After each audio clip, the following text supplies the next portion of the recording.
Today is Monday, April 26, 2021. Roland Martin Unfiltered broadcasting live from Elizabeth City, North Carolina, where folks have been protesting, demanding the release of body camera footage in the fatal shooting death of Andrew Brown Jr., shot and killed last week, one day after Derek Chauvin was found guilty in the murder of George Floyd. It was a contentious day. We'll describe for you what took place. You'll hear from Andrew's son. You'll hear from attorneys Ben Crump, Bakari Sellers, Reverend Dr. William J. Barber. We'll also take you to the scene where the fatal shooting took place, where one of the attorneys walks us through what happened. And across the street from Andrew Brown, we talked to a man where a bullet came through his home, came through two rooms. Had he not gone to work early, he could have been killed sitting at his breakfast table. Also, Attorney General Merrick Garland, he is going to have an examination of the Louisville Police Department, but they've also had a spate of shootings. Folks, it's a busy day. It's time to bring the funk on Roland Martin Unfiltered, on location. Let's go. He's got it. Whatever the biz, he's on it. Whatever it is, he's got the scoop, the fact, the find. And when it breaks, he's right on time and it's rolling. Best believe he's knowing. Putting it down from sports to news to politics. With entertainment just for kicks, he's rolling. It's on go, roll, y'all. It's Roland Martin, rolling with Roland now. He's funky, he's fresh, he's real, the best, you know he's Roland Martin now.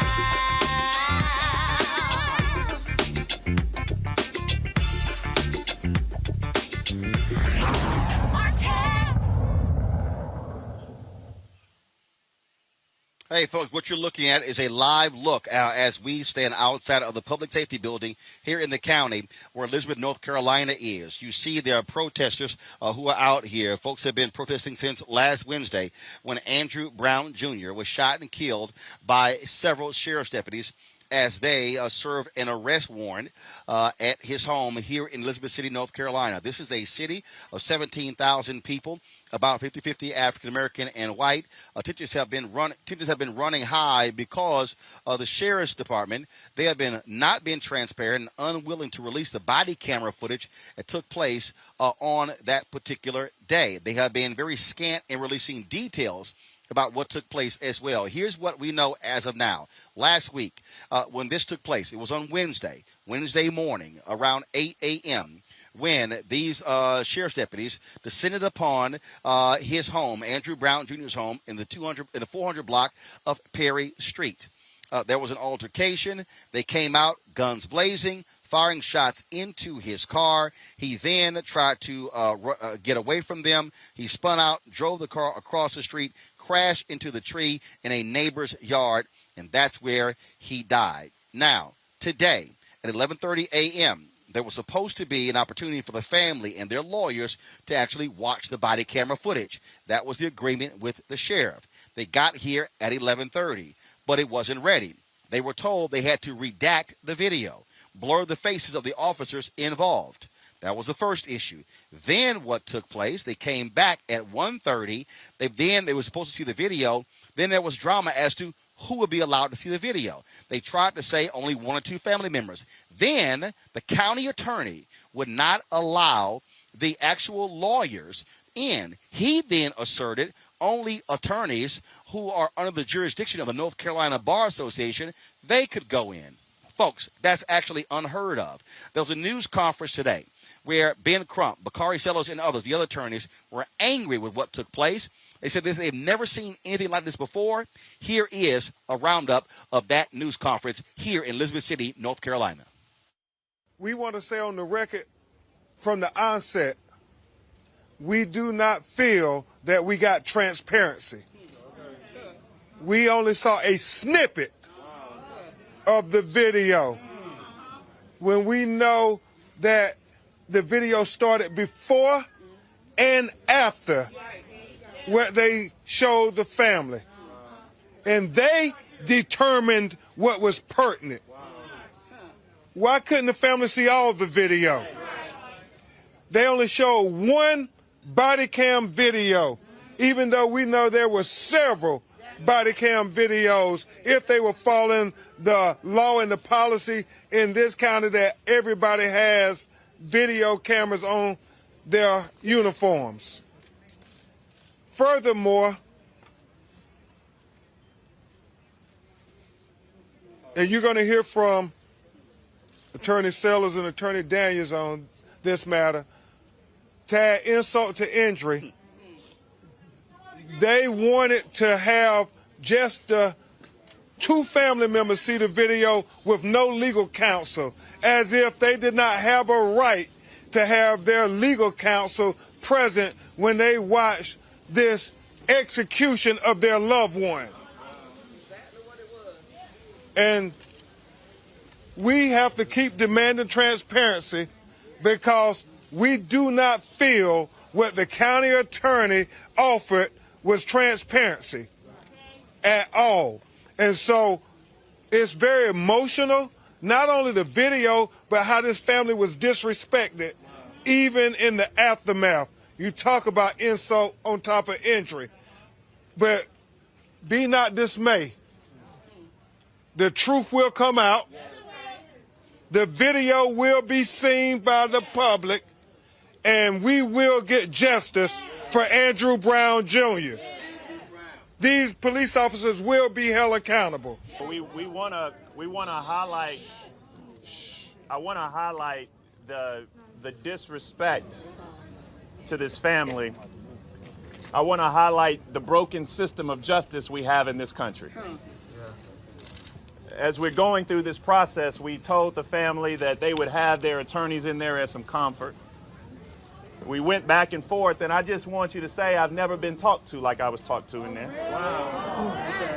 I don't know his name, but Mike Cox. That's his name. I went to the back, and I know that we're live on the news around the world, so I will say that Mr. Cox told me, a grown black man, that he was not fucking going to be bullied.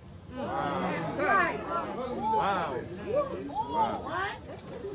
And so I walked out, and I want you to know that the sheriff was very, very apologetic and diplomatic.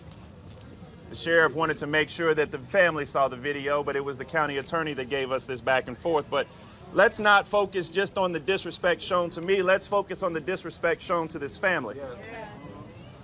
One body cam. 20 seconds in execution. One body cam, 20 seconds in an execution.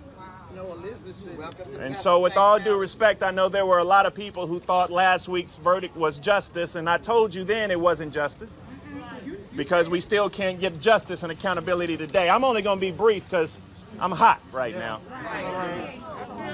But I do want to say a special prayer goes out to this family. Because Khalil saw his father executed. But he's been the strongest one of us all. Yeah. So lift him up in your prayers.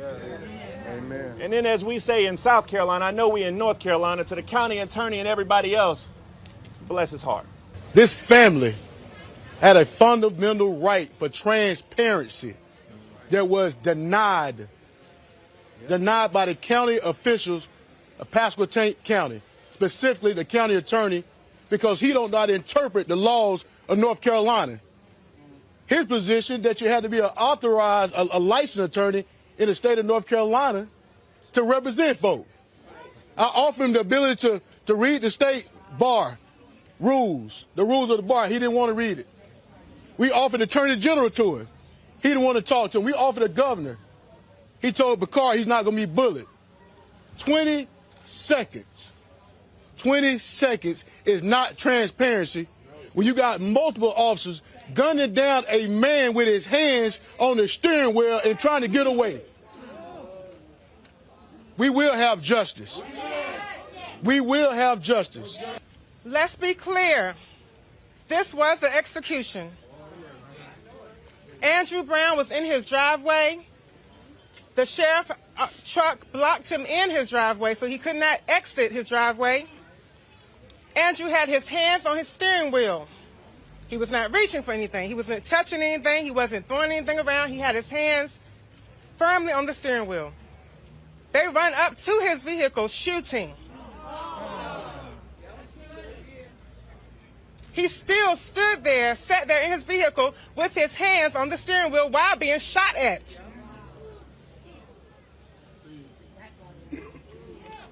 Now, keep in mind, this is 20 seconds. I have 3 pages of notes for 20 seconds. We watched this over and over and over to make sure we were clear at what was going on and what was transpiring. He finally decides to try to get away, and he backs out, not going towards the officers at all. There was at no time in the 20 seconds that we saw where he was threatening the officers in any kind of way. He was trying to evade being shot. So he backs out, not forward, but backs out away from the officers who still shooting at him, yelling, "Stop it, motherfucker, goddamn motherfucker." Constant obscenities being yelled at him while he's being shot at in the driveway of his home in Pasquotank County, North Carolina.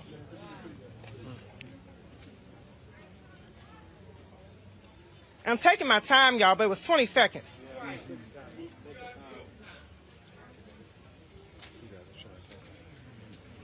He finally backs out, and then he goes around to get out of danger. He goes around, still avoiding any interaction with the officers, still trying to make sure he did not threaten them in any way, that they were not in danger in any way. He backs out, goes around them, and they're still shooting at him while he's driving off. He drives off, the car runs into a tree, and they are still running behind him. Let me make sure I get this right with these guns that were there. Bushmaster AR-223s and Glock 17 handguns. It was numerous. So there was assault. Numerous assault rifles were at the scene. We saw one video, 20 seconds from one body cam. It was at least 8 officers there. We only saw one body cam. It was a sheriff's truck there. We didn't see any dash cam video. We just saw that one body cam. And he was still shooting. Excuse me. Hold on.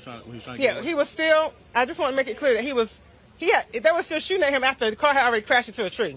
They were still in the stance of shooting towards him. His car is riddled with bullets from them shooting at him when he was not in any threatening them in any kind of form or fashion. Like, we against all odds in this world. My dad got executed just by trying to save his own life. You know, he was not in the officers was not in no harm of him at all. It's just messed up how this happened, man. For real.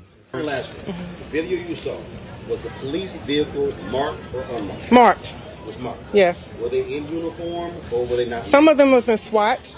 Some of them had on jeans and khakis with the upper part in uniform. In the audio portion, did you hear them identify themselves? Did you hear them say to him who they were and we need to stop? They had cut that part out. 20 seconds, we didn't get a lot. All they said was, hold on, let me look at my note, make sure I get it correct. Take your time.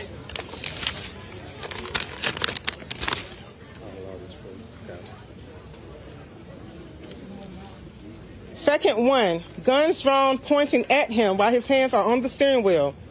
Let me see your hands. His hands are on the steering wheel.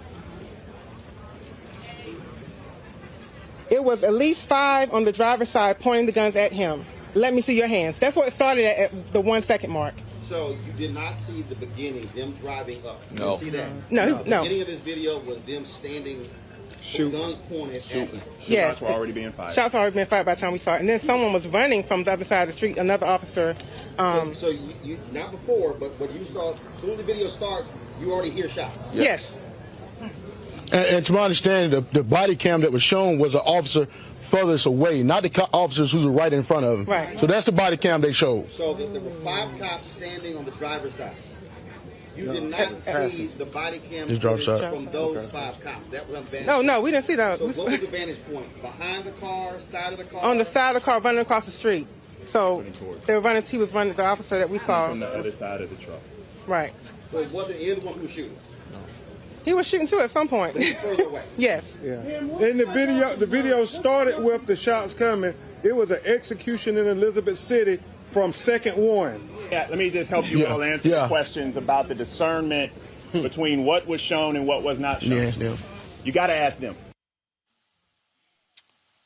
All right, folks. It was, of course, again, lots of confusion there. The Sheriff's Department, the county, not being forthcoming at all.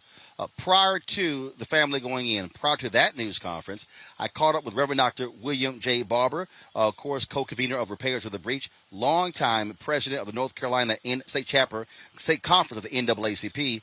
Here's what he had to say.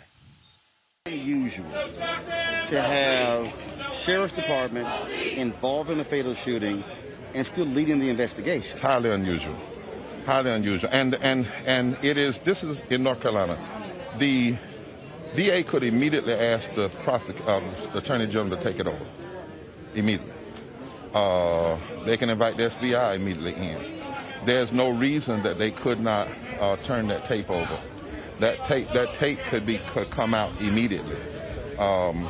They say, well, they got to get a court order. Well, get the court order. It doesn't take 5 days, you know. And almost everybody's assured that if something was on that tape that would exonerate the police, it would have been out. Now they want to redact the tape. Here's the problem with the redaction.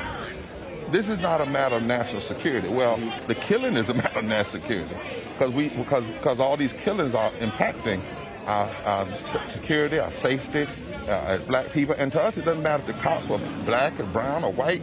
It could be mixed. That's not the issue. The issue is these tapes should be out.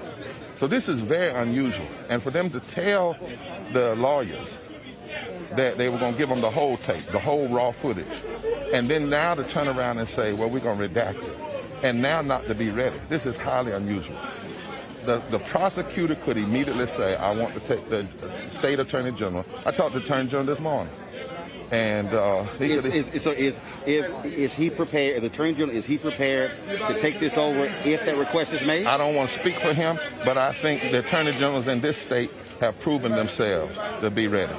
They've proven themselves time and time again. Remember in the Duke lacrosse case, yeah, they took it over. In the case of Jonathan Farrell and Shaw, they took it over. So there's a precedent in this state.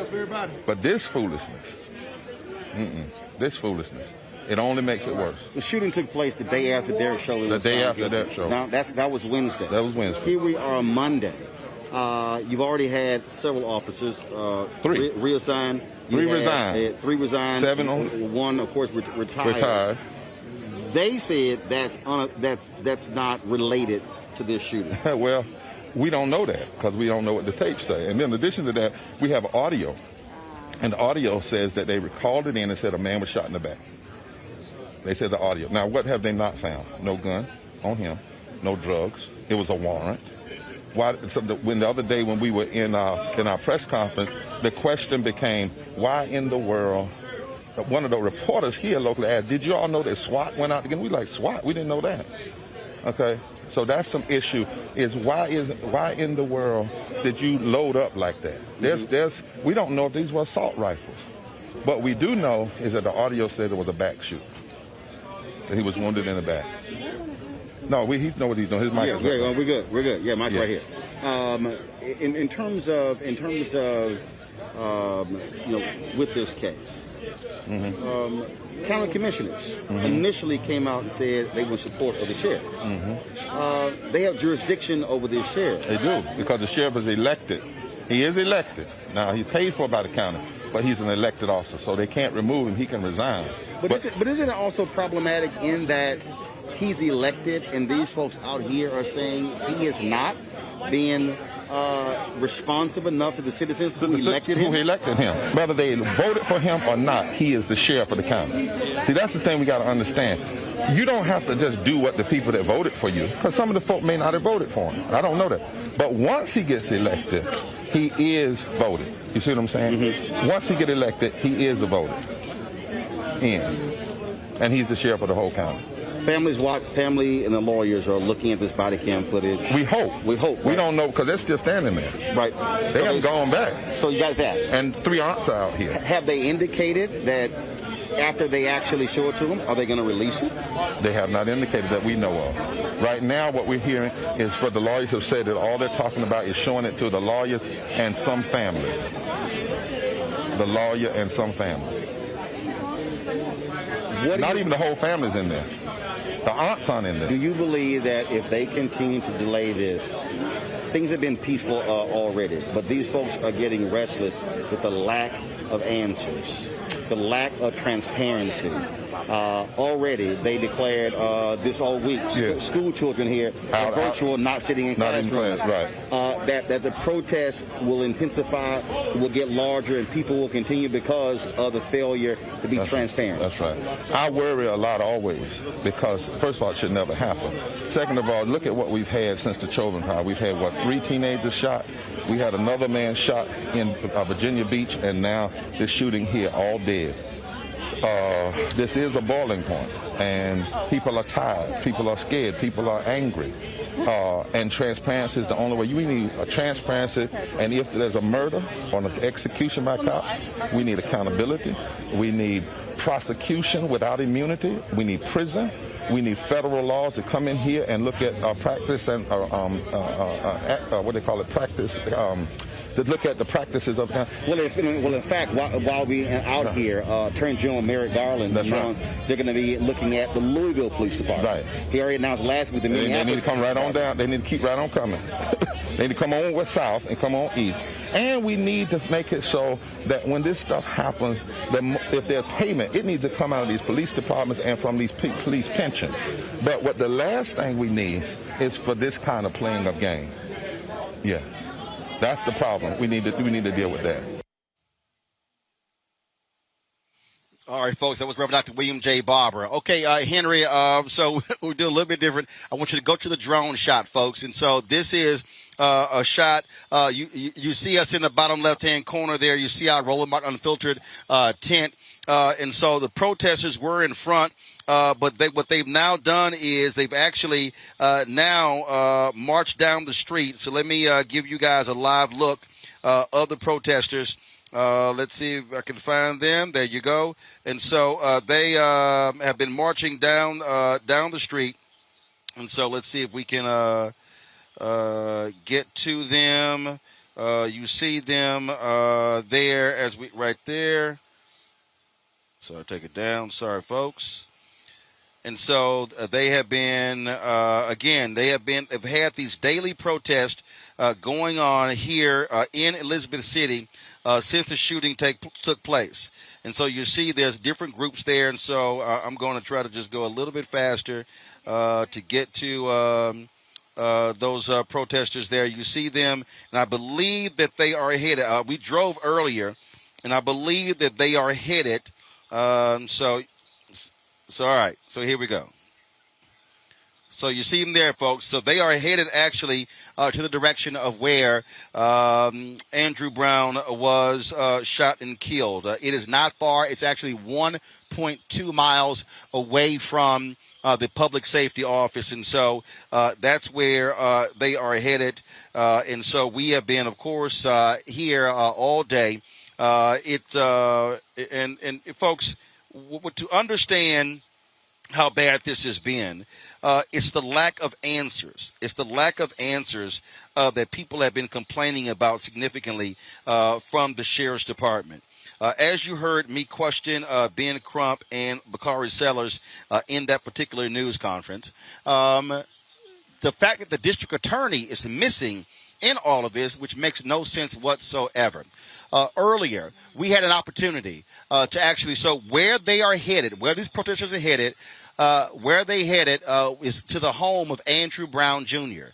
Anthony and I went by there earlier with Wayne Kendall, one of the lawyers on this case, and he took us through and described at the scene what took place on Wednesday. Here is that interview. All right, folks, we're here with attorney Wayne Kendall. He's a part of the legal team for the Andrew Brown Jr. family. We are here at his home. This is where the shooting took place. Wayne, take us through what happened. Mr. Brown was in his car, in his vehicle, in this driveway, with the front of the vehicle facing the street. So the front of his vehicle Street. was facing this way. It's facing Perry Street, which is the street you're standing at. He was sitting in the car when the sheriff's deputies rolled up in pickup trucks and other police vehicles. And apparently they started giving commands, and he to put his hands up or put his hands where they could see him. He put his hands on the steering wheel. So do you know if the police came from this direction or this direction? My understanding is they came from this direction off Roland. So they came from this direction here, so they pulled up right in front of here. That's correct. Which means that when they pulled up, they could actually see him. Right. He was facing them. He was facing them. And apparently, at some point, they started shooting through the vehicle. And my understanding was that they were using a 223 AR-15 assault-style rifle as well as handguns. And when that happened, he started to back up. You see the mud on the side of the home over there? Right. That's So the home he resided in.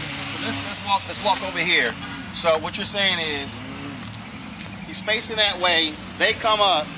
So he decides to start backing up. And so we see tire tracks right here.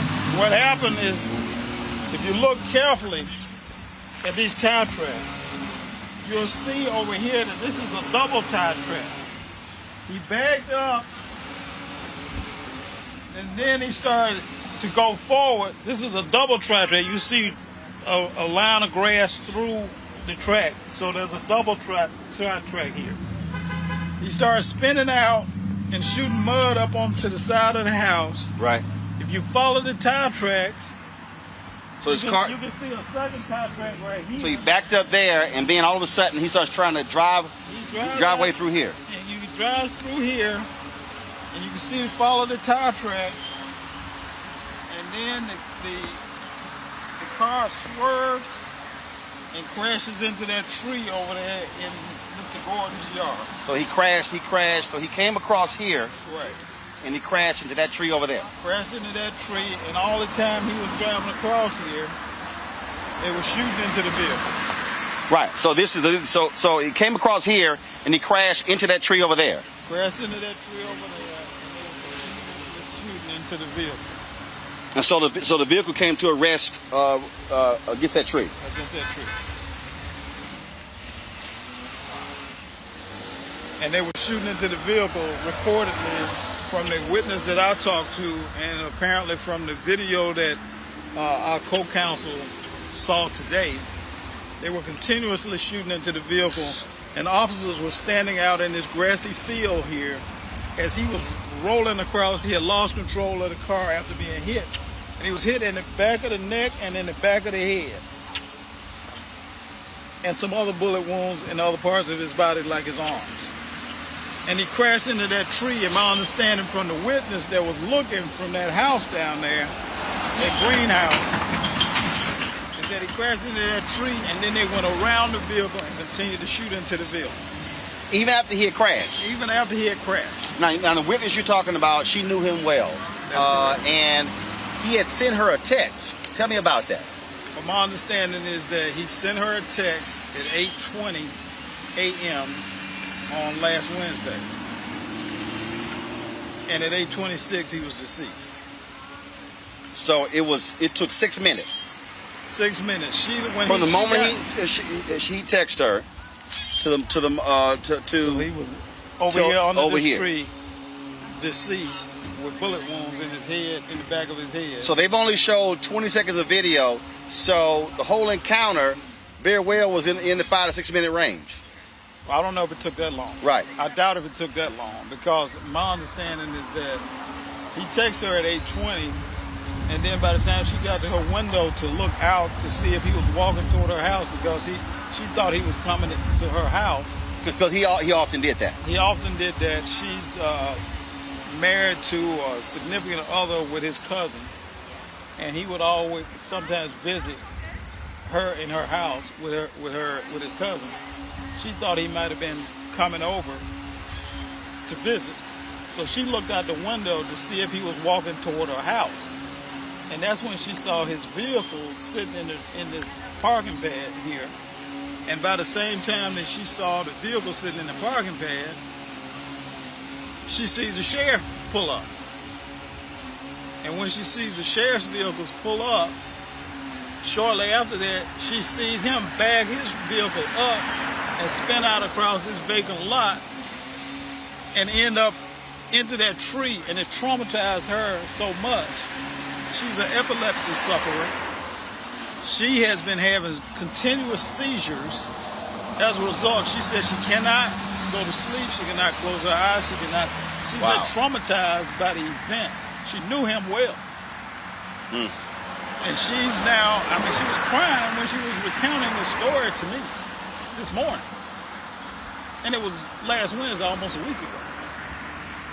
And she said she can't get this out of her head. She's been having continuous seizures. And that she's at a loss to how to cope with all of this.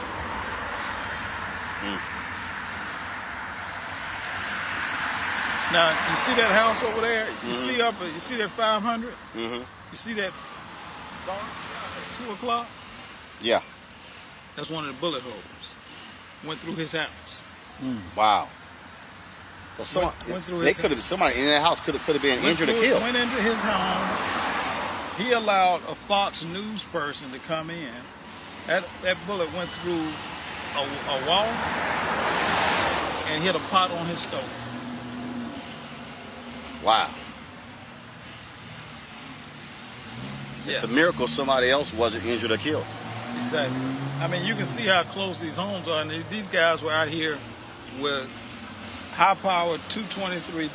This was told to us today, that they were out here with AR-15 assault-style rifles shooting in this neighborhood. And they were allegedly executing a search warrant, a drug warrant, arrest warrant. Arrest warrant is what I've seen. I've seen an arrest warrant. I don't know about a search warrant. Got it. We hadn't seen a search warrant yet, but people have reported that they had a search warrant. I don't know if they had a search warrant. Got it. Okay. All right. We appreciate it. All right. I'm gonna go to All right. Thanks a lot. I need to talk to this guy.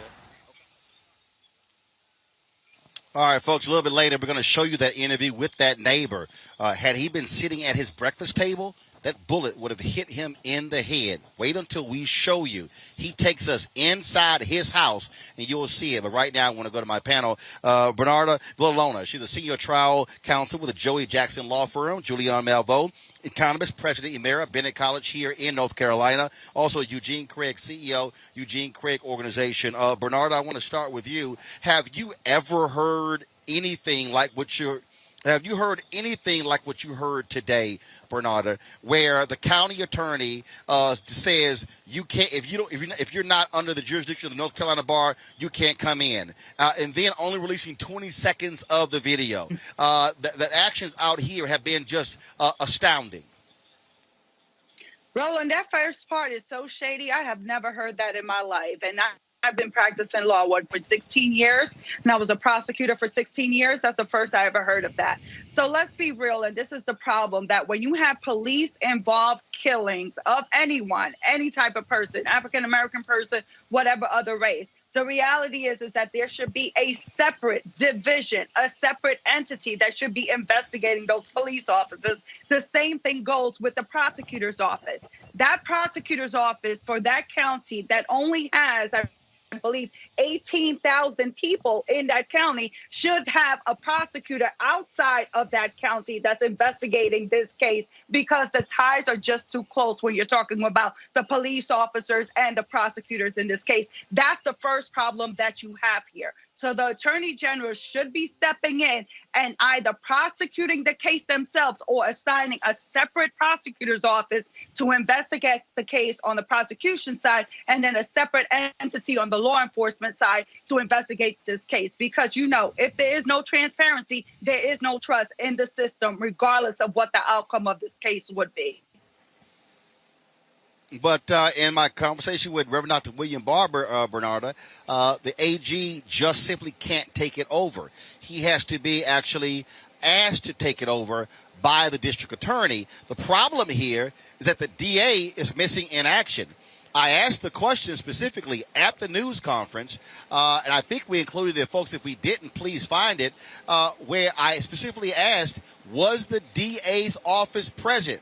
Bakari Sellers said no.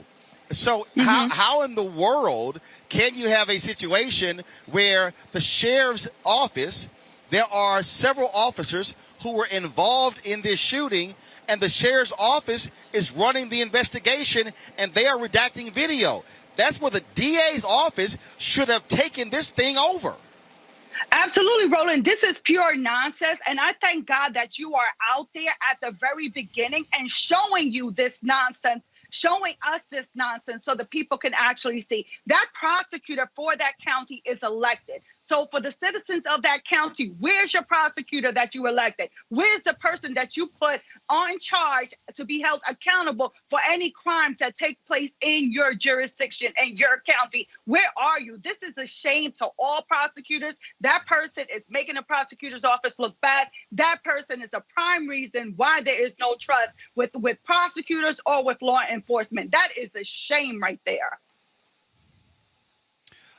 Julian Malveaux, you spent time here in North Carolina, as I said, President Emerita of Bennett College. And in my conversations here with people who are here in Elizabeth City, one of the things that they've said is that in many ways, black folks here have been ignored. And in fact, I talked to the president of the NAACP chapter, and he said, rarely do we even get North Carolina news here. Last night, I was watching television. I saw more Virginia television commercials than I did from North Carolina. And they said that they are often ignored. They are often not paid attention to.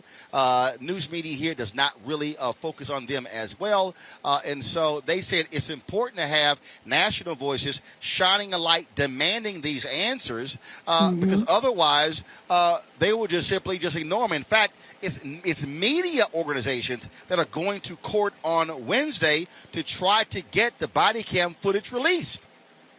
Roland, Carolina is a very interesting state. There's aspects of it that are rather progressive, but aspects that simply are not. There are some parts of it that are back in the 19th century. And in terms of crimes against black people, often basically shoved under the rug. I could tell you stories, which I won't. I think I've told you a couple of them before about, the differential justice that even our students got. So black students at Bennett and A&T were held to a much harsher standard than the Helen the deficient. I mean, a couple of stories don't even bear putting on the air, except for one where a young white boy actually defecated on a police and they think he can drink. Meanwhile, some of my girls had a little tea party. By little, I mean the music came out of their laptop.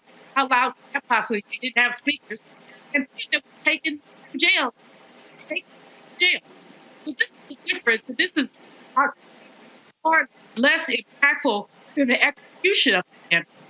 So we know that this is all about so-called unconscious bias. I don't even. I think. Hold tight 1 second, Julian, we're having some issues with your audio. We're having some issues with your audio. You're literally hearing every other word. So we're going to try to work on that and fix that. Bernard, I want to go back to you. 20 seconds. My God, 20 seconds. You have a number of cops on the street. In fact, there are a couple of positions on that street where they had cameras, city-owned cameras. The sheriff's department, which is the county, has taken possession of those videos. That's the city.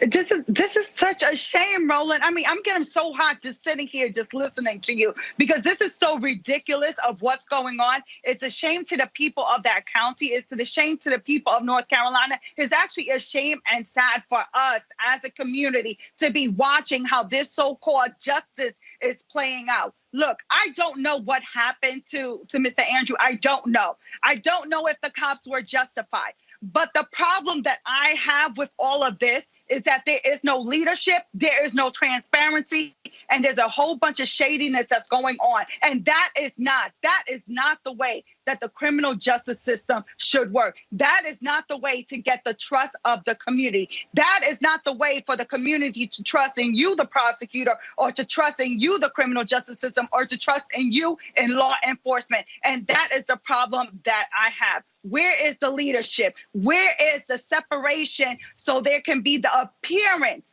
that there is no bias or that this investigation is not tainted? This is ridiculous. And let me just take it to another level, Roland, because in every state, there is the Victims' Rights Act.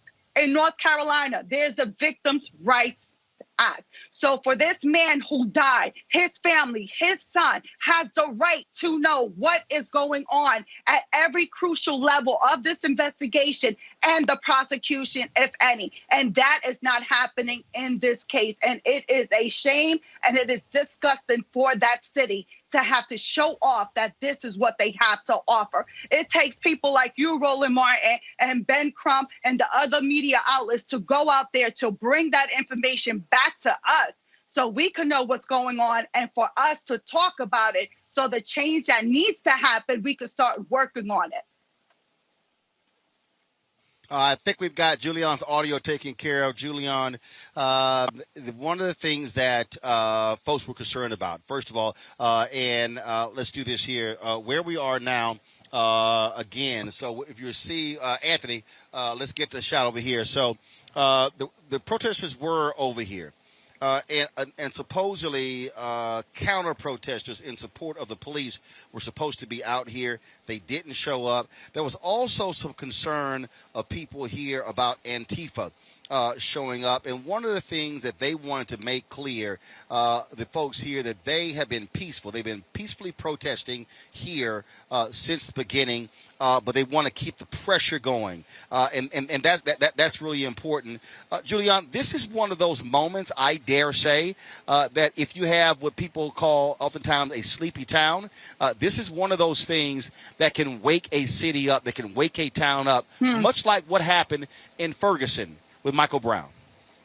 Absolutely. I think that oftentimes people swallow the injustice because it's not so vivid. This is very vivid. This man was shot, I don't know how many times, and it doesn't seem like anybody else does either, but multiple shots, unnecessary, didn't have to do it. And you see the outpouring of support from the community. This is personal. When someone says shoplifting or, noise pollution or whatever, that's not personal. People say, okay, well, those are young people, whatever. But this is really personal for a whole lot of people. And in light of the Chauvin indictment, Chauvin guilty verdict. But then last week after Chauvin, then we get this Anthony Brown situation. We get the other situation with the young lady in Columbus, Ohio.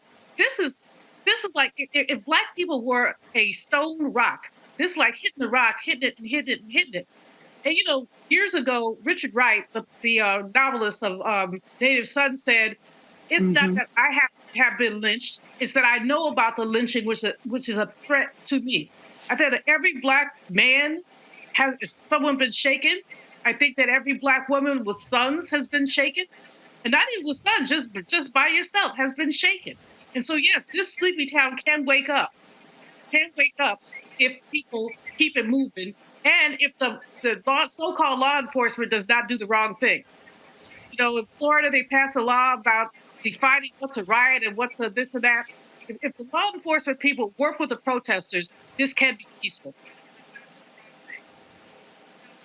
All right, folks, let's get Anthony. We ready for the all right, so here's the deal, y'all. I showed you that walkthrough with the attorney, Wayne Kendall. And then we walked across the street and we talked with Michael Gibson. Michael Gibson lives in the home with his wife, married 38 years.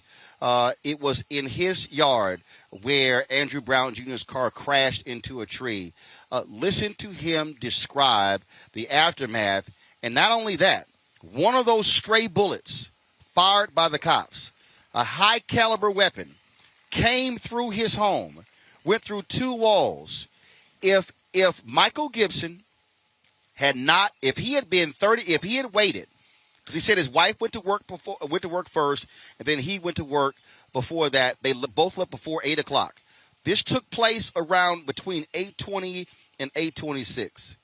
If Michael Gibson had delayed his leaving home by 15, 20 minutes, and if he had been sitting at his kitchen table, Michael Gibson likely would be dead, because that bullet literally came through at the height of where he would be sitting in his kitchen. Listen to his description. Man, talk about scary. I didn't see the car, didn't see anything. But anyway, So that Wednesday morning, when I did, you, your wife, and daughter were not here. I got in contact with my wife. I called her and she says that my daughter no one was here. No one was here. Followed her home. Amen, brother. And they was My wife already left here about 7:45 when I got here. So I had to wait until the brother and I went to officers give me permission to come home. My daughter and my wife was already in the house, sweeping up glass. So my daughter says, Dad, you've been breaking the thing before you leave this morning? She said, no, that ain't broke nothing. If I would, I've gotten it up. So she was had to find another way to get in. So we left and went back out of Roland, come back through, went down Walk Avenue, got to Clear Avenue, and I said, I still couldn't let us see. Something had happened. But when I got down and turned on Ray Street, one of the young ladies that used to live in that house, and he told me that it had just shot Drew. Where my wife said, I'm like, who's Drew? Foot above her head. She said, the guy that lives in front of you where the house... All right, folks. So sorry, we're going to get the audio track fixed. So we have double audio there. So because I really want y'all to listen to this, because we have it fixed. Okay. All right. All right. Fine. All right. So now Anthony got it fixed. So let's go ahead and play the video from the.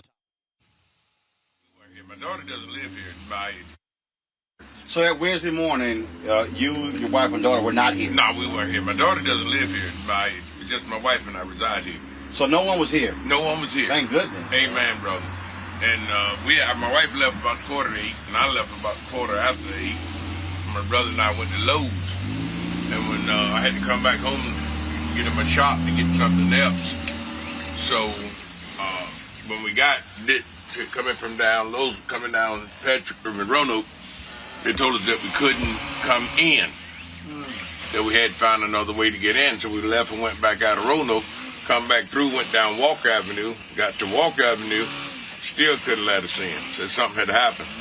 But when I got down and turned on Ray Street, one of the young ladies that used to live in that house, she told me, said that they had just shot Drew. And I'm like, who is Drew? So it said, the guy that lives in front of you where the house that I used to live in. I said, what? They shot him? Yeah, they shot him about 8 times what she heard. She said she heard the shots. So my brother and I said, look, man, let's go on to what we got to do. So we went and started working. So when I'm working, my brother and I, we don't keep our phones with us. We leave them in the truck. So when we did knock off, it was about maybe 1:15. And I had about 36 missed phone calls. My brother had break many. So he called his wife. Well, his wife called him and told him that I needed to get home. Mike needs to get home because they done shot in his house. So I'm like, shot in my house? But I didn't see none of this. I mean, they wouldn't even let us get those orange recycling bins down there. That's as far as they would allow us to get. I couldn't see none of this. But matter of fact, at that time, wasn't no tent or nothing in my yard. It was just cops. There wasn't nothing in the yard. Evidently, I didn't see the car, didn't see anything. But anyways, when I did I got in contact with my wife. I called her and she says that my daughter had followed her home, and they was already here when I got here. So I had to wait until the officers give me permission to come home. But my daughter and my wife was already in the house, sweeping up glass. So my daughter says, Dad, you breaking the thing before you leave this morning? She said, no, that ain't broke nothing. If I would, I've gotten it up. So she was coming to sweeping up glass. So she asked me, what kind of glass, Daddy, y'all got in here that's gold around the trim and clear? And I said, and I looked around, I said, that's my clock. So then when I looked up, that's when I seen where the projectile had come through and went through my clock and on the wall where my wife sat. about a foot above her head when she sits across the room. Then I'm going wild. Now they done shot through my house. So now, where are they doing shooting in my house? That's where I am. So then I goes in the kitchen and finds looking at where I'm, because I'm ex-military. I looked at where things might have went or might have been, and then I look where my crock pot sits on the counter, and I see the indentation in my crock pot, and I look down on the floor, and I see the projectile. Was that a 223 bullet? It was already bam. It had impacted, but it didn't look. It was heavy enough. It didn't look like no pistol round to me. Right. Well, a 223 bullet is real small. Yeah. Well, this here bullet did when the impact on it wasn't no bigger than that. When it hit the impact, that metal. When it slowed it down some when it went through that wood. So that hole right there, that's the bullet. Yes, that's the bullet hole. That's where it went through here, then went through my other side of my front room. Do you mind if we come in through the front room and then through my from the kitchen. front room to the kitchen? It hit right there. Yeah, it started right here. Oh, It creased this. wow. Man. Wow, so that changed the trajectory. That's wow, right. It brought it down. It brought it down. So it came from there, through there, Yeah. through the front room, Through the side of the room, through the side of the room, through my kitchen, through the kitchen. and on my counter. Man. Thank goodness nobody was home. Praise God for that. And see, that's what I was trying to explain to them. They don't understand. And I got people coming in, baby. You hear me, honey? Yes, it came through. You can look outside and see that. So this is the clock. Yes, you can see where it came in. If you come over here, you can Yeah, see daylight. right here. You through can see that hole. So that's you can see the daylight right here. You can see right through that hole. Yeah, you can see through there. So it came through here. It came through there, and then this is where my wife sits all the time. It hit this picture and went through there. Man. Got it. And then once it hit here, it came through that wall into this side wall here and came through this wall and hit here. Wow. So if y'all had If not, I sat there at eating breakfast like I do, that round would have went through Michael's head. See, you know. Wow. And So you said your wife left first. You left a little bit after that. Right. This happened around 8:30. You're right. If for whatever reason, if y'all were 30 minutes late or whatever, We'd have been right here. And then it hit my crock pot right here and hit the crock pot. Yeah, right it hit my crock pot right here. here. I see the indentation right there. It hit it there and it landed up down there on the floor. Man, praise If I it. sat there, it's dead center of my head when I sat in my chair eating breakfast. Yeah, right here. Right there. Oh, absolutely. Yeah. Sitting right there, man. And it's crazy. So, Man. I just try to tell them, I'm not mad with them guys, but the thing with it is you don't shoot like that. Don't do that. This is the residential area. You got the social services down there. You got the health department down there. You got a school down there. And people walk past this house and this yard and this sidewalk every day. And it doesn't make sense to discharge. If I had shot in an occupied dwelling, those people would have had me on the ground with their knee in my damn neck. Right. You know what I mean? They'd have had me locked down by now. Yep.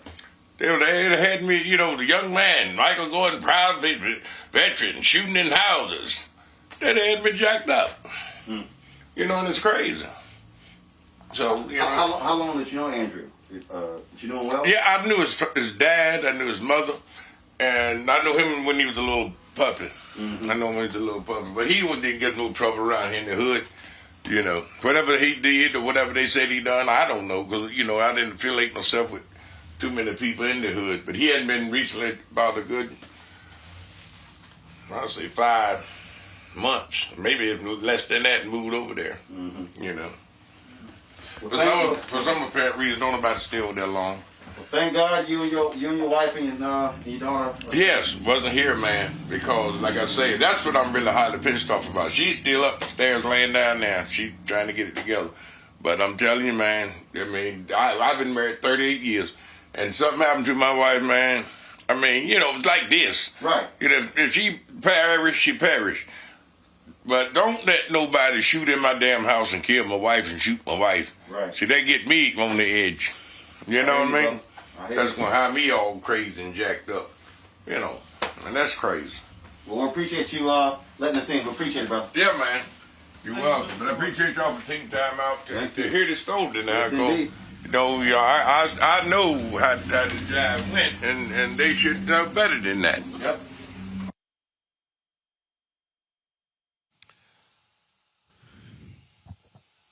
Hey, Henry, I want you to actually, Henry, I want you, Henry, calm, I got you. I want you to go to the drone shot. I want you to go to the drone shot. Folks, while that video was playing, a number of folks, all of a sudden, we saw about 10 police officers go down the street there, and they went down to this parking lot over here. And then they were talking to someone in the corner there, and then a number of the protesters basically followed them over there. And so we were tracking. So you see all the protesters there, and so the all of the sheriff's folks. They were, looks like they've now gone inside, but they were all of a sudden congregating down there. And so not sure what was going on there, but we were recording and tracking the whole thing live with the drone just to keep an eye on what's going on. So you still see them assembled there. That they've now gone back inside of the building there. And again, not sure what was the action that was taking place, but we were tracking it the entire time. And so again, you got tension. So let me just do this here. Let me take it up higher, folks, so you can see, because they not sure what's going on with the protesters there. But like I say, tensions are running high here. Give me 1 second. Okay, there you go. So you see some of the protesters there are talking with the police. Let me back the drone up so you can see this from this perspective. So you see right here, again, not sure what's going on. What really caught our attention was to see, again, about 10 or 12 police officers, sheriff's deputies, go to that parking lot, and then about 15 or 20 protesters decided to follow behind them. And so we were just tracking that. So it looks like all of those sheriff's deputies have gone back into this is the building they've gone back into right here. And so it's not far from where we are. You see us there in the parking lot there in the distance. And so, Henry, you can come back to me. And so, again, folks, we just wanted to, keep abreast of that. And what was happening there. Let's do this here, folks. We're going to go to a break, and we come back. We're going to continue talking about what's happening here in Elizabeth City, North Carolina, but also Attorney General Merrick Garland now saying the DOJ is going to do a widespread examination of the Louisville Police Department 1 week after he made the same announcement for Minneapolis. We're broadcasting live from Elizabeth City, North Carolina. I'm Roland Martin. This is Roland Martin Unfiltered. We'll be back in a moment. He's delivering 3 million shots a day, 200 million doses so far, 150 million stimulus checks delivered, 1 million jobs created, more jobs in the first 2 months than any administration in history. Plans to rebuild America's roads and bridges and create 2 million more jobs funded by corporations paying their fair share. President Biden getting America back on track. The Democratic National Committee is responsible for the content of this advertising. Hi, my name is Latoya Luckett. Yo, it's your man Dion Cole from Blackish, and you watching Roland Martin Unfiltered. Stay woke. Hold on.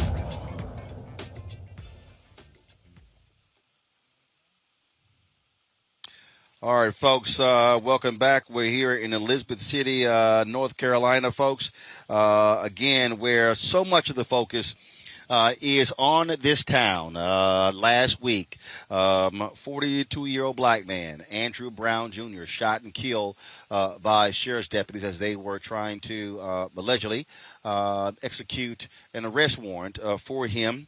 And 20 seconds of the body cam footage was released today to the family. They say grossly unacceptable, simply not good enough. And so we have been on top of this got here last night.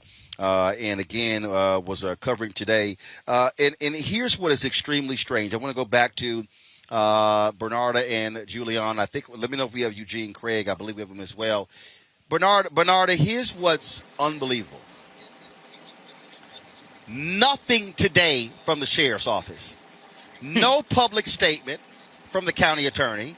No public statement from the county commissioners.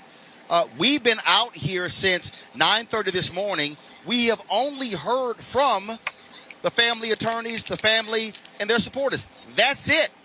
No one from this city and county talking today. That makes no sense. These are elected officials. Exactly. These are elected officials. The sheriff is elected. The prosecutor is elected. These are people that are put into office by the citizens of that county. And where is the accountability when you don't have these leaders showing up, getting in front of all of this to try to calm the community down or try to bring some patience to the community? And that lack of leadership is what upsets us and what is upsetting the community at this point. So if they don't want something to happen in that community, show your face, what you were elected to do, and let's hear from you. What do you have to say?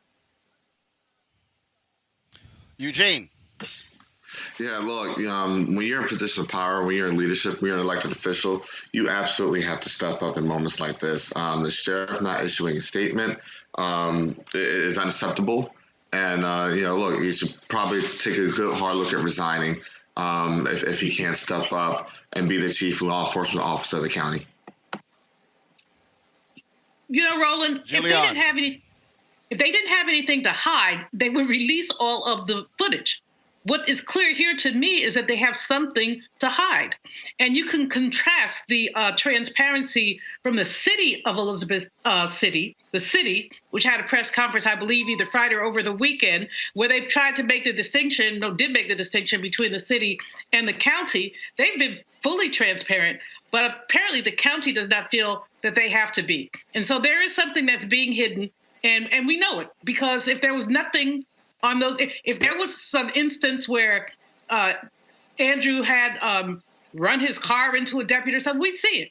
No, what we see is a bunch of trigger-happy police officers who basically, and I appreciate the piece you did with a brother from across the street. I mean, how are you shooting into occupied housing? Anybody could have been there. Anybody. And so this, again, hides up the reason why we have to have police reform. Merrick Garland is going about it the right way. City by city, he's looking at consent decrees. And these police officers or departments really rather to adjust their behavior, So I applaud him for that. And speaking of that, he made that announcement today that the Department of Justice will be examining the practices of the Louisville Police Department. Here's some of what he had to say. Today, the Justice Department is opening a civil investigation into the Louisville Jefferson County Metro Government and the Louisville Metro Police Department to determine whether LMPD engages in a pattern or practice of violations of the Constitution or federal law. Today's announcement is based on an extensive review of publicly available information about LMPD conducted by the Justice Department's Civil Rights Division. The investigation will assess whether LMPD engages in a pattern or practice of using unreasonable force, including with respect to people involved in peaceful, expressive activities. It will determine whether LMPD engages in unconstitutional stops, searches, and seizures, as well as whether the department unlawfully executes search warrants on private homes. It will also assess whether LMPD engages in discriminatory conduct on the basis of race or fails to provide public services that comply with the Americans with Disability Act. The investigation will include a comprehensive review of the Louisville Police Department's policies and training. It will also assess the effectiveness of LMPD's supervision of officers and systems of accountability. As in every Justice Department investigation, we will follow the facts and the law wherever they lead. All right, then. So, Bernardo, talk about that. Talk about the importance of what the Attorney General is doing. Second week in a row, they're looking at a police department. This is a huge impact. It's definitely sending a message to the country that definitely what this administration wants to do is that they want to take an overhaul of the police department. They want to take an overhaul of what is going on in these different police departments that has led to the death of so many African Americans. And if the state can't police their own police, guess what? Now the feds are coming in and they're going to take a hard look, impartial look, to see what is the problem with your community, what is the problem with your police department, and what needs to be done. It happened in Chicago, it happened in Baltimore, and I'm glad to see that Louisville is now having that same impact. Of course, that's just an area view, of course, where we are right now, Eugene. And look, we're going to be spending far more time on the road, traveling, covering these type of stories because we're demanding answers. We need answers from these folks. And at the end of the day, we're the ones who are dying. And this is the moment. This is what black folks voted for with the election of President Joe Biden, the election of Kamala Harris. And so bottom line is folks want a return on their investment. That's what they want. Look, it's accountability. For the first time in a very long time, in at least 4 years, you now have a federal government that's willing to hold stakeholders accountable for their actions. And that's what's at play here. When the states act up, it's the federal government's job to make sure that they aren't violating civil rights, that they aren't violating natural rights, they aren't violating human rights. And that's what you have the Merrick Garland Justice Department doing now, is making sure that, we're holding a lot of these agencies that receive federal funding and are propped up by the federal government accountable for their actions. Julian, I think that, remember, on Donald Trump, Attorney General Jeff Sessions, Attorney General William Barr, they were making excuses for police. Oh, we don't want to hurt their feelings. It's hurting morale. Now you have a much more aggressive Department of Justice. Vanita Gupta has been confirmed. We're waiting for Christian Clark to be confirmed over the Civil Rights Division. I expect to see far more of this under the Biden-Harris administration. Absolutely. I mean, we went from an administration where the police could do basically nothing wrong. You could execute people with impunity, to an administration where people understand structural racism. They understand structural racism, and they're looking at the systematic ways that things like these executions occur. So it is a sea change in terms of the ways that people are looking at law enforcement. Now, that's easier said than done. And the real issue is, can there be a sea change in police attitudes? And the answer is, I'm not so sure. Well, we can't get a sheriff to respond for body camera footage when they know that this grieving family is sitting there trying to figure out what's going on. I mean, that's absurd. It's abysmal. And so, but you still have some of the folks, I read the Washington Post and the comment section. In the comment section, you would be amazed at the number of people. Well, why didn't they? They always have an excuse. But here's a really bottom line excuse. We have seen executions of black people in the last week. Since Chauvin was found guilty, we've still seen black people being executed. So a lot of people say, well, this is a signal. Well, signal to who? One of the things that I think is important as we continue to ask these questions, and that is, you have to also begin to demand the level of accountability. One of the things that's going to happen tomorrow, 11 a.m., there's going to be a news conference because the family is going to be releasing the results of an independent autopsy we're going to also be back at the county office because we need some answers. We want to hear from the county commissioners. We want to hear from the county judge, from the county attorney. They need to be speaking to the people here.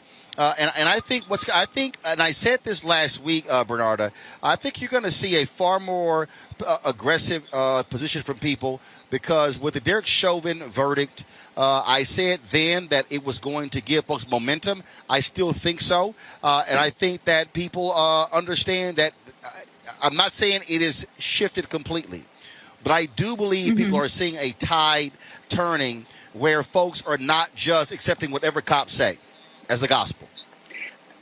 So, Roland, one thing you also said last week that was so moving is that aside from holding people accountable, that you also need a prosecutor who has the courage. And that is the courage to step up, the courage to be a leader, the courage to conduct a fair and impartial investigation no matter where it ends and be transparent with the public.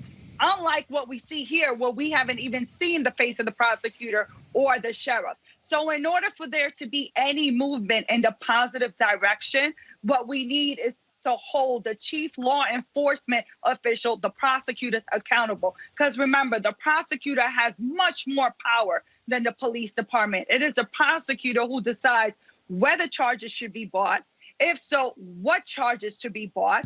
And if there are charges brought, what type of sentence or what type of prosecution there is going to take? Because it can either be a grand jury presentation, it could be a preliminary hearing, or it can be, oh, we made a decision by looking at the evidence that's available to us, and we do not feel that it should be presented to a grand jury or presented as a preliminary hearing. Oh, we can have the okie doke like Mr. Cameron from Kentucky. Well, let's go to Virginia, where the Spotsylvania Sheriff's Office in Virginia, they released body camera footage and a portion of the 911 audio call of the recent officer-involved shooting of a 32-year-old black man. The recordings appear to show the deputy mistook a cordless house phone held by Isaiah Brown for a gun before the deputy shot him 10 times. Watch this. On scene, someone's walking on the roadway. Show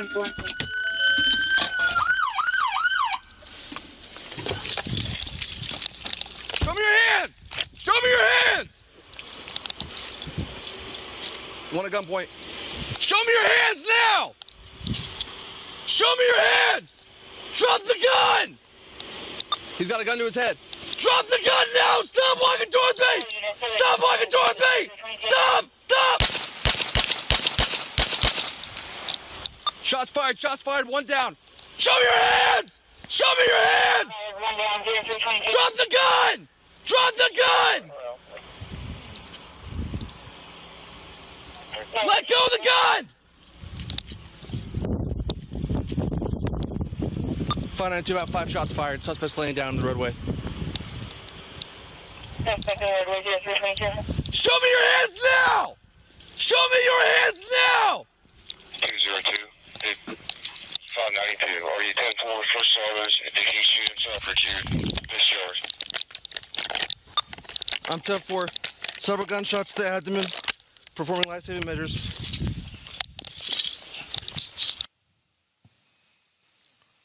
This shooting took place last Wednesday morning, same day as the shooting here in Elizabeth City, North Carolina.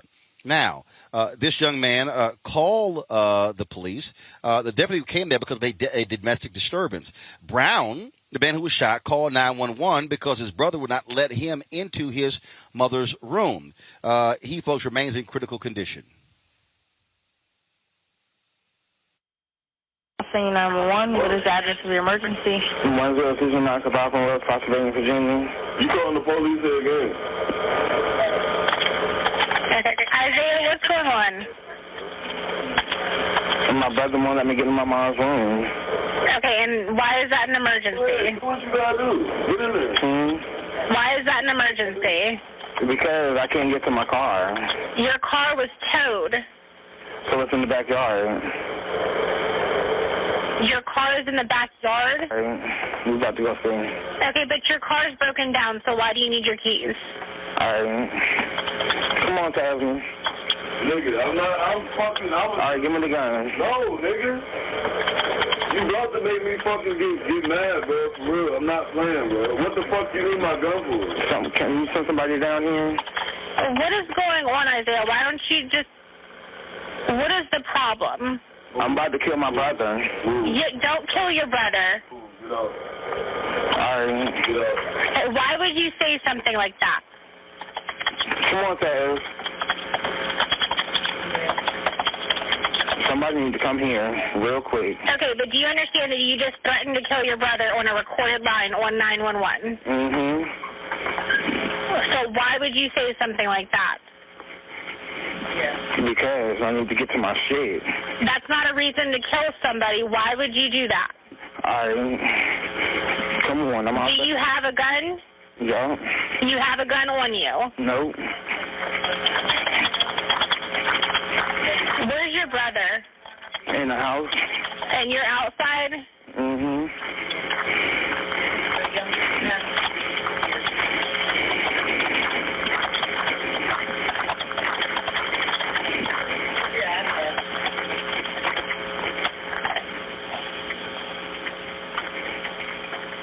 Do you have any weapons on you? Nope. Where are you at outside? I'm walking down the road. How are you walking down the road with the house phone? Because I can.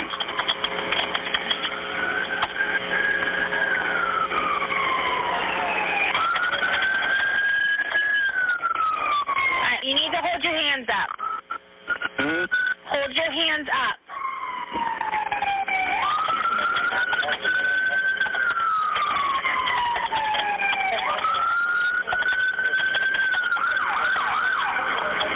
Isaiah, are you holding your hands up? Put your hands up.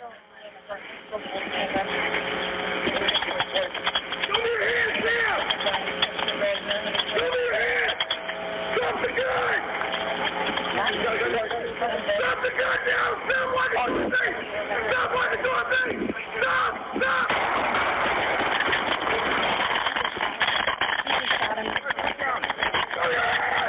Show me your hand! Stop the gun! Stop the gun! Let go of the gun!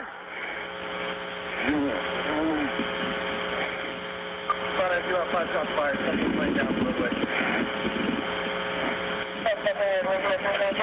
Show me your hands now! Earlier today, the family held a news conference, and Isaiah's sister Yolanda, she spoke. Me to label this, I'm not going to label this, as a whole right now. This country is divided. It's not one race. It's a lot of minorities that walk in daily fear. It's a fear that nobody should have to feel.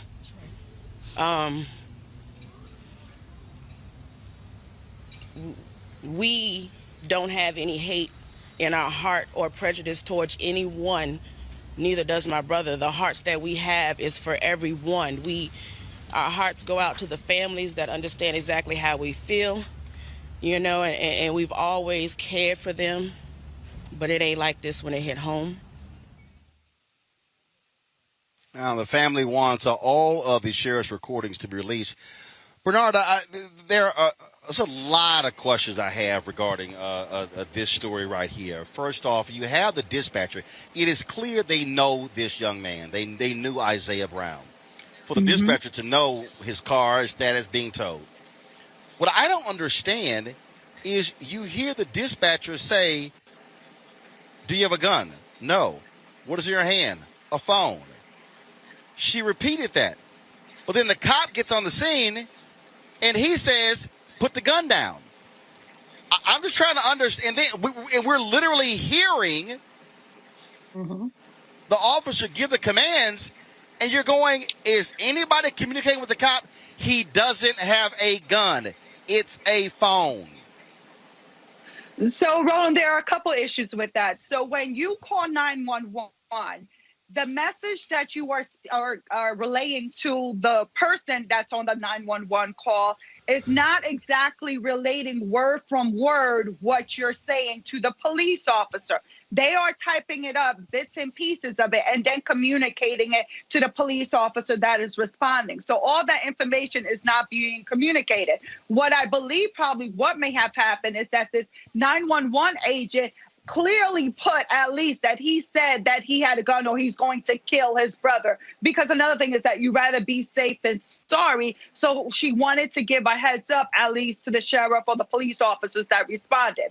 In addition to that, there was already the sheriff or the police officer that actually fired at Isaiah multiple times early in the day had given Isaiah a ride home. So clearly they do know each other, and this police department is familiar with that household. Unfortunately, there are a lot of unanswered questions in this case.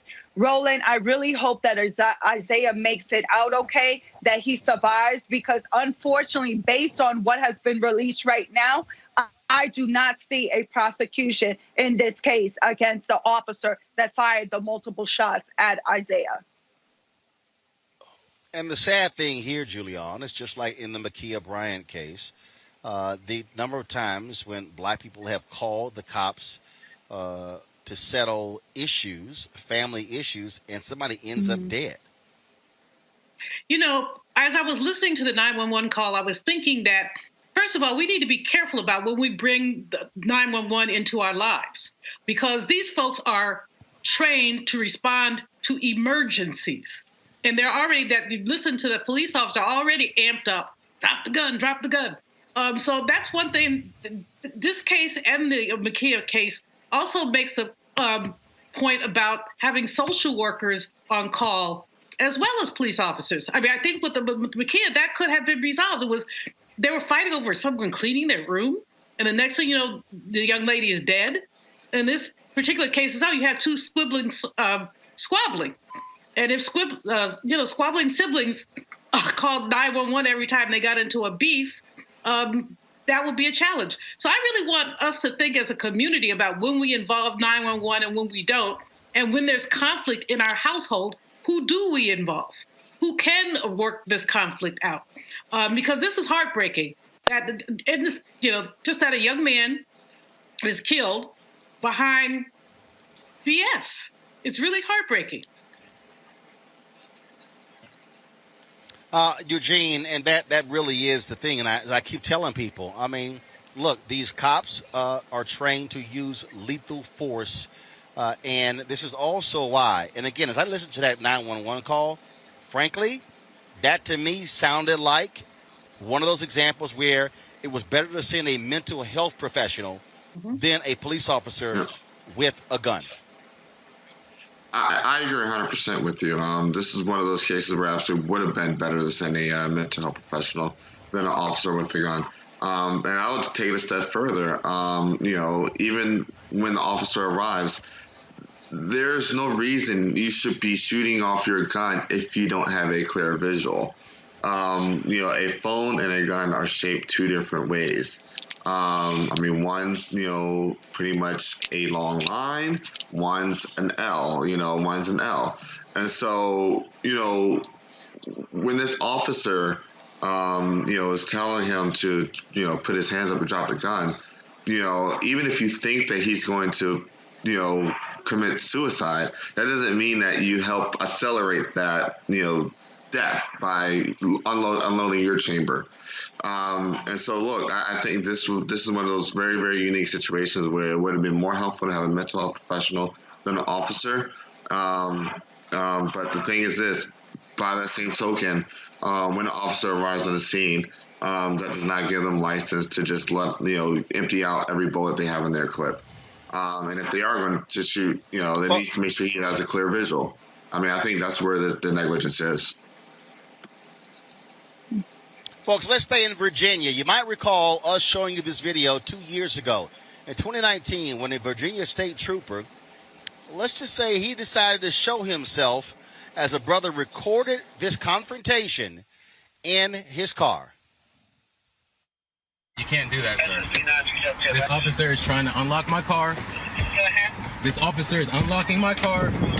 They just illegally entered my car.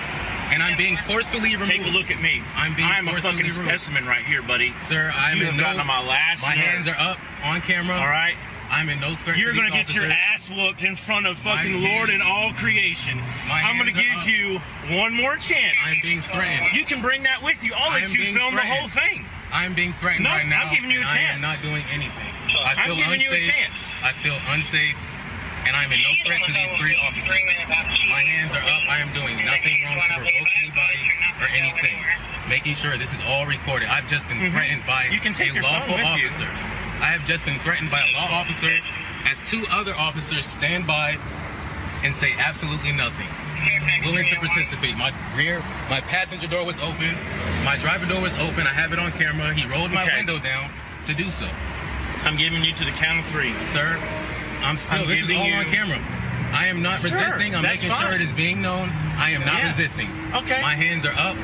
One hand on this camera. Well, come on, my then. seatbelt is being arrested. As long as your Look at hands this. are up, that's fine. I'm not resisting. As long as your hands are I up. was unlawfully. Okay, come on Sir, out. please do not touch me, sir. Keep your phone out. Sir, please do not touch me. See, that's where we're coming to a disagreement.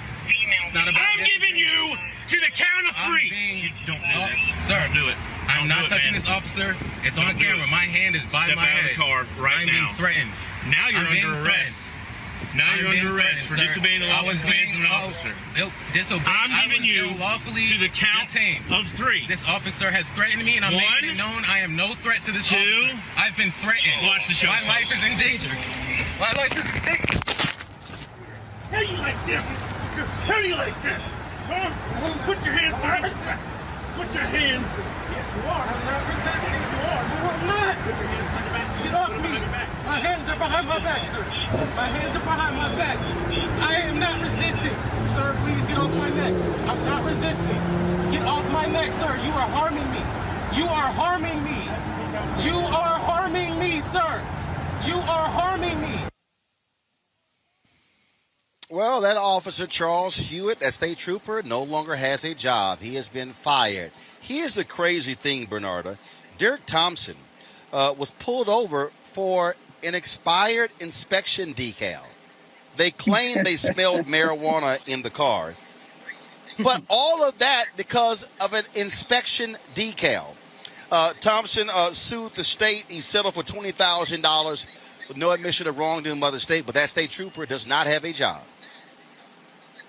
Well, absolutely, rightfully so. That state trooper, former state trooper Hewitt, used unnecessary and excessive force on a person that was not armed, a person that was not an imminent threat, and it wasn't called for the use of force that state trooper used. So rightfully so, he lost his job. It's a shame that for the little minor things, how a person can lose their life, because that incident could have turned out completely different, where this man could have lost his life over this guy's ego. You know, this guy was so aggressive, Roland, that the language, the whole manner, the aggression is just over the top. And that's what we've seen quite a bit of lately with officers, the way that they talk to people. I mean, there was the other case with the lieutenant who got stopped, I believe, was also in Virginia. But they have been trained to treat us like animals, to talk to us any kind of way. I would give this young man commendation for him keeping his wits about him, and I would refer him to Ben Crump, because frankly, $20,000 is hardly enough to compensate for that madness that he just had to go through. And the other thing is that there are 3 other officers hanging around. What happens to them? None of them had enough sense to say, excuse me. Right. Don't you think you're going a little too far?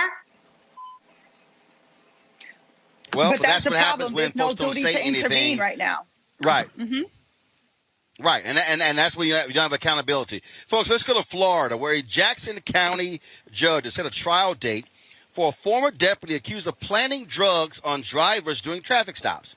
Former Deputy Sheriff Zachary Wester faces over 50 counts, including racketeering, official misconduct, perjury, and fabricating evidence during an internal investigation by the department. Investigators discovered drug paraphernalia in his car matching items he planted on drivers. Y'all, it gets better. His body cam showed the arrest and the planting of drugs.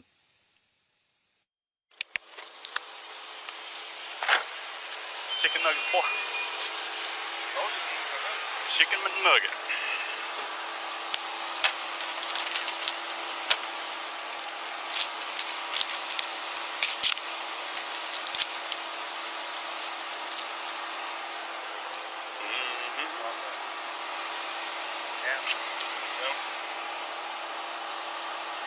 I'll be able to get what I need.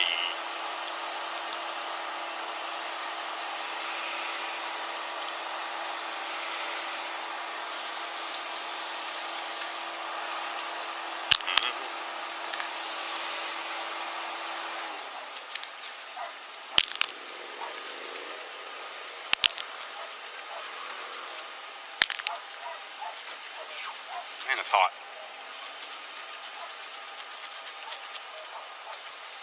There we go. So the blue discoloration tested presumptive positive for methamphetamine. That does have the appearance of crystal methamphetamine, okay? It's not, is it? That's red in color. Okay. You see the blue on the cotton swab? No. You don't I see red. Okay. Are you colorblind or you just can't? Oh, okay. All right. I'm not trying to be smart. No, yeah, you are. It's fine. That's blue. It ain't a problem at all. That's red. That's not blue. Man, that's not either one of our shit.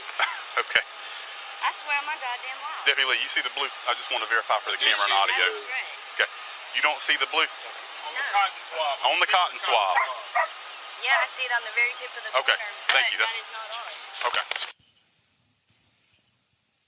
Always Florida, Eugene. Always Florida. Florida's a wild, wild place. Look, I'm not a proponent of mandatory minimums, but I absolutely am when cops do wrong. And, when you do things like plant drugs, using plant guns, I don't think you need to just lose your license to be a police officer. I think it should probably become with a 10-year mandatory minimum. Because, the public trust and keeping the public trust is the utmost responsibility of a police officer. And a cop that's willing to plant drugs or lie in a report or plant guns or indiscriminately pull people over should not be a police officer.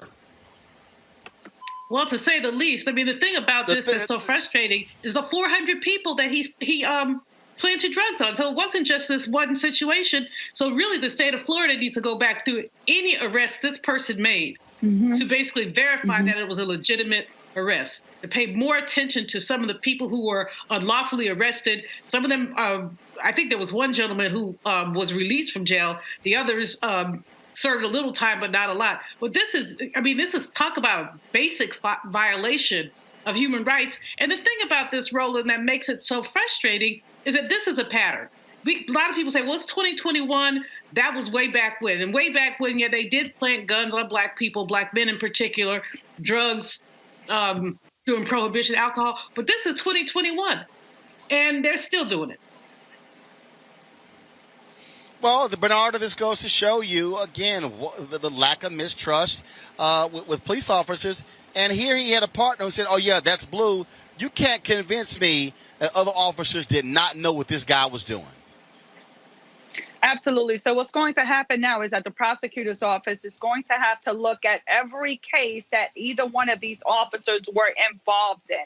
And in looking at those cases, unfortunately, there is no trust. There is no credibility with these officers. They're going to have to overturn those convictions or dismiss any open cases because the reliability of the prosecution has now been tainted. So there's no way that you can overcome that doubt in this case. So they're going to have to dismiss this. It's cops like this that makes other cops look bad, that create the distrust within police officers. Yeah, I would think so, especially if you're sitting here planting drugs on people. And again, we're talking about 400 cases. And so they're going to have to go back, not just look at those cases, but every single case that this cop was involved. Yeah, every single one this cop was involved in. And so, again, folks, all right, here's our last police story of the day. Let me pull this up here. We've been covering, of course, a number of these stories here. But in Tacoma, a Washington State Sheriff is now under criminal investigation by the Attorney General's office for lying about being threatened by a black newspaper carrier. On January 27th, Pierce County Sheriff Ed Troyer called 911 on 24-year-old Cedric Altimer body camera footage shows Altimer surrounded by dozens of officers trying to explain he did nothing wrong. I'm going to be 100% honest. The reason there's so many cops here is because he's the sheriff. I'm up who said that. I know who he is. I know exactly who he is. Threatened his life. We have no clue who you are. The sheriff he's threatened? Okay. I'm so threatened. I knew he was a cop. So I'm over here every night, 6 days a week. Can I explain it? No, I don't need nothing to be explained to me. I'm being followed. Okay. He called the cops. Congratulations. Yes. I'm coming to and from a house. Ooh, he's committing a crime. He's black. No one's He's saying... black. Okay. He's black. I'm going to explain I'm why doing my paper route. Okay, I understand that. I see all the papers in your car. Yeah, okay? Congratulations. He just called saying that someone threatened his life. That's why we're here, okay? Yeah, I threatened his life because I walked up to him and asked him why he's following me. Did you guys have any verbal altercation? He's following me. Okay. I walked up to his car because he came around the block again for the third time. I approached him. Why are you following me? Okay. Because I'm a black male in a white neighborhood? Oh, where are you at? I'm on the north end. Oh, you don't know where you're at? My wife is black. I don't care. That's all we're trying to get to is what happened between you guys that made him call I am working. I am driving a bucket and I'm in a nice neighborhood. I'm working. I'm over here every night. I see you guys every night. Nobody messes with me. But a car that sees a bucket in the neighborhood on the wrong side of the street, throwing a paper out the window, he's suspicious. Well, the sheriff could be facing charges of filing a false police report. They're also investigating him for past misuse of authority. Oh, what happens when they have all that power, Julian? They get drunk with it. This is why. And look, to everybody out here, and let me be clear, I am not saying that body cams are the be-all to end-all, but this is why you have body cam footage, because you need to see every time a cop is doing something, and that's why I believe if that camera's not on, automatic firing, if it's not on. Yeah, I agree, Roland. You know, it's absurd that we have to go to this length, but we've seen so many cases where we know that we have to have documentation. This so-called officer, to lie, use 911 to lie to say that someone has threatened your life is an absurdity. But we've seen it before. We saw it with Central Park Becky and the crazy Karens. So we've seen it. But the challenge and the frustrating thing is this brother. I mean, bless him. He pretty much kept his composure. I mean, he went off a little bit. Who wouldn't? But imagine that he were even more agitated. And he has the right to be agitated. He's working. He's doing his job. Bernardo, the thing that's just crazy here, again, this is, the last story in Florida, this story in Tacoma, Washington. Abuse of power. Cops who are drunk with power. Roland, he's just a donkey of the day with this foolishness. The donkey of the day who got caught on his own body camera. This is a joke. I just don't understand. Did he not think this through? He's going to have to get fired. And again, just like the other officers in Florida, all his cases are going to have to be opened and examined and see if any cases or convictions need to be overturned or dismissed because of his donkey of the day activities. I just sit here and just sort of just shake my head, Eugene. I just sort of shake my head, folks. The family of Daunte Wright, they have been receiving death threats, phone calls and emails since he was shot and killed. This is what they had to say.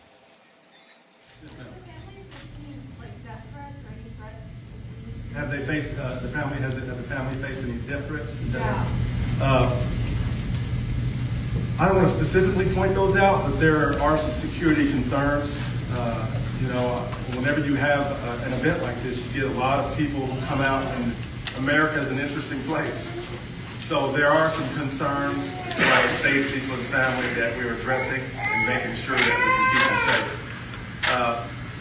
And I'm not sure, why that happens, but you do have people who support the officer no matter what, and some people, are happy that she killed Daunte. I'll just be honest with you.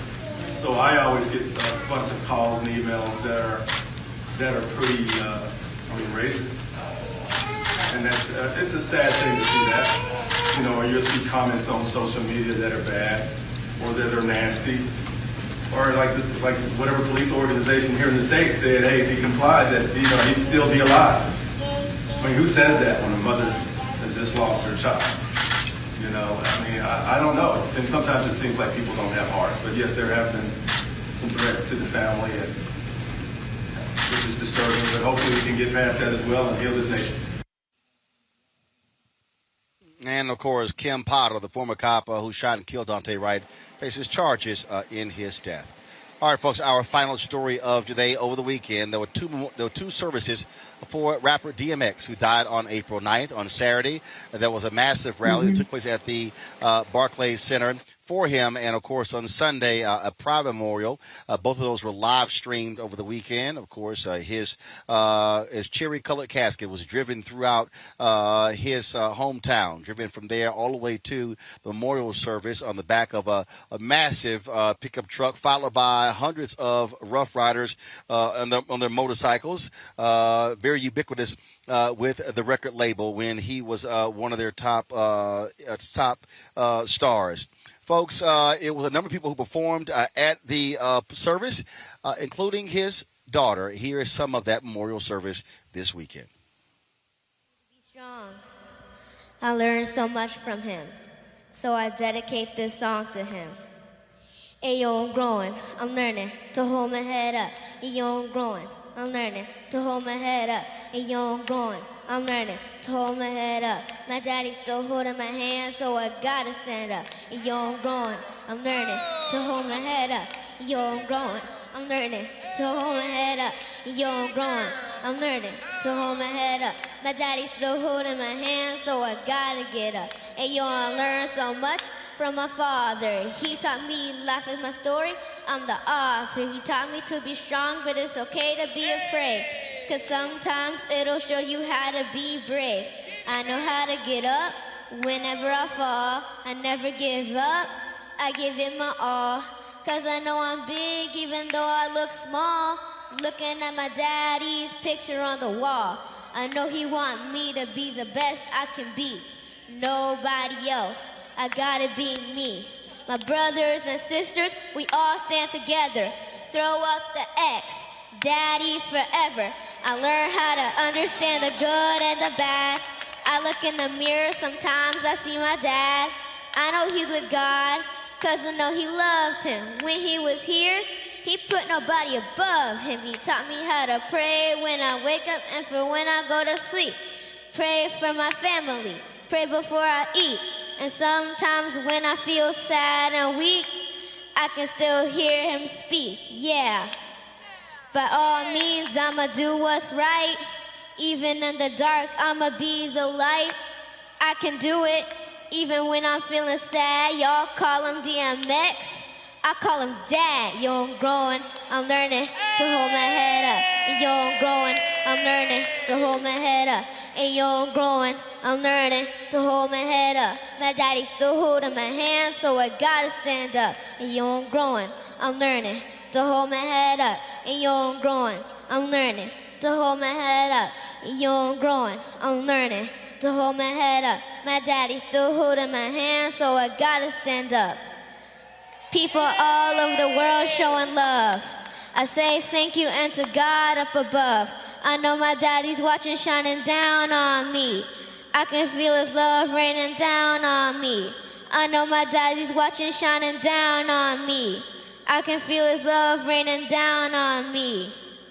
So throw your X's up, and if you slip and you fall, you gotta get up. And yo, I'm growing, I'm learning to hold my head up. And yo, I'm growing, I'm learning to hold my head up. And yo, I'm growing, I'm learning to hold my head up. My daddy's still holding my hand, so I gotta stand up.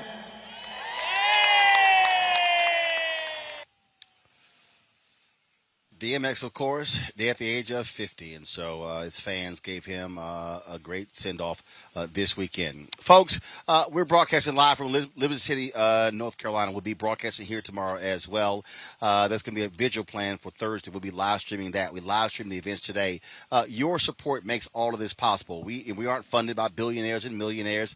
Your contributions absolutely matter. And so, please, if you could support what we do to make this possible, for us to be out here, for us to be able to have our crew here, to be able to travel here, to be all day, is so critically important, and it matters. And so, if you could join our Bring the Funk fan club, our goal is to get 20,000 of our members to contribute $50, minimum $50, of course. That's $4.19 a month, 13 cents a day. You can support us via Cash App, $RM Unfiltered, PayPal.me/R Martin Unfiltered, Venmo.com/RM Unfiltered. Zelle is Roland at RolandSMartin.com. I can tell you didn't have any other black media who was out here who's covering this. Folks love calling themselves new black media, but they were not out here asking the questions that need to be asked. We're going to be doing the exact same thing tomorrow, trying to get answers from the county attorney and others regarding this video, the death of Andrew Brown Jr. And so we will be back in Elizabeth City, North Carolina tomorrow. This is not the only place we're going to be. May 13th, we'll be broadcasting live the rally in Baytown, Texas for the 1-year anniversary of the sister who was shot and killed, pregnant black woman, by a Baytown cop 1 year ago. And so us being able to be on the road, to travel this country, to be able to cover the news that matters in the perspective that others are not going to deliver is critically important. So your support matters. We have more than 10,000 people watching the show tonight on YouTube, nearly 2,000 on Facebook. Folks are watching our streams earlier today. Trust me, the cost of that stream, the cost of the gigabytes for the stream, it is not cheap. So we would certainly appreciate you support what we do by joining our fan club. Again, Cash App is $RM Unfiltered. Venmo.com is /RM Unfiltered. PayPal.me/R Martin Unfiltered. And of course, Roland at RolandSMartin.com. Folks, also do me a favor. I want you to go over to my Facebook page or Instagram page. Today we debuted the first part of a 6-part series, a conversation, intergenerational conversations, an amazing conversation between Dr. Janetta B. Cole and Tiffany Lofton. One is 84, one is 32. Y'all, it's a 15-minute conversation. I guarantee you it will blow you away. Go to Facebook.com/Roland S. Martin fan page, or go to my Instagram page at RolandSMartin.com to watch that interview. It's called We Got Next, and it's a conversation between Dr. Janetta B. Cole and Tiffany Lofton. It's a fascinating conversation. You're certainly going to enjoy it. Let me thank my panel, Bernarda, Julian Malveau. Let me also thank Eugene. Thank you so very much for y'all being with us and providing your analysis. Again, folks, I will see you guys tomorrow. News conference, 11 a.m. tomorrow morning. We'll be streaming it right here on Roland Martin Unfiltered, so put it on your calendar. And so check it out. That's right, tomorrow. And we'll be broadcasting the show live from the same spot. This is Roland Martin broadcasting live from Elizabeth City, North Carolina, covering the fatal shooting death of Andrew Brown Jr. I will see you tomorrow. Holla!